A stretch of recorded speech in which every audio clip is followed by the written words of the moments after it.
Welcome to Sumi's kitchen. இன்றைக்கி நம்ம பார்க்க போகிறது சொரக்காயில் கூட்டு. அதுக்கு தேவையானது சொரக்காய் கூட்டு பண்ணுறதுக்கு பாசிப்பருப்பு நல்லாயிருக்கும். அதுக்கு கொஞ்சம் பாசிப்பருப்பு, இது வந்து ஒரு 1/4 kg பாசிப்பருப்பு. அப்புறம் அதுக்கு சொரக்காய் இதை நான் பீல் பண்ணி எடுத்து வச்சுருக்கேன். ஆக்சுவலி நேற்றுக்கு கொஞ்சம் இருந்தது, அதை நான் சாம்பார் வச்சுட்டேன். இது கொஞ்சம் இருந்தது, சரி அதான் இது ஒரு 2 பேருக்கு தானே, அதனால் போதும். இன்னும் கொஞ்சம் வச்சுருக்கேன். அப்புறம் ஆனியன்,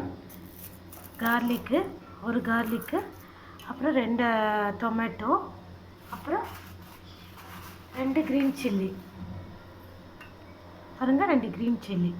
இப்போது இது எப்படி பண்ணுறதுன்னு பார்க்கலாம். இப்போ பாசிப்பருப்பை நல்லா வறுத்துக்கலாம்.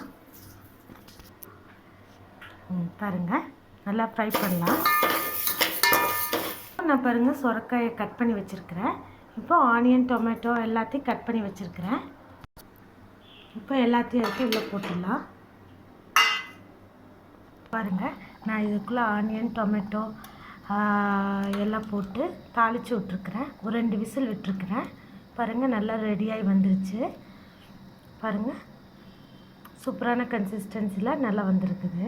காயும் நல்லா வெந்திருக்கு பாருங்களேன்.